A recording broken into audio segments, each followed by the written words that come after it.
গভীর রাতে মাঠের মাঝখানে পিকনিক করার মজাটাই কিন্তু আলাদা, আর আজকে আমরা সেটাই করলাম।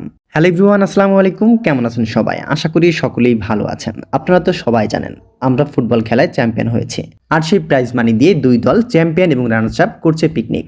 আর সেই পিকনিকের আয়োজনটা ফানি ওয়েতে শেয়ার করব আজকের এই ভিডিওতে।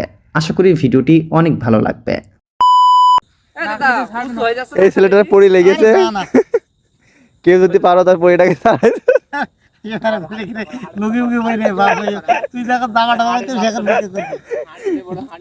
গাইস, আমাদের সরঞ্জাম এটা হচ্ছে জিরা বাটা, রসুন কুচি আর রসুন বাটা, আর হচ্ছে শুকনা মরিচ।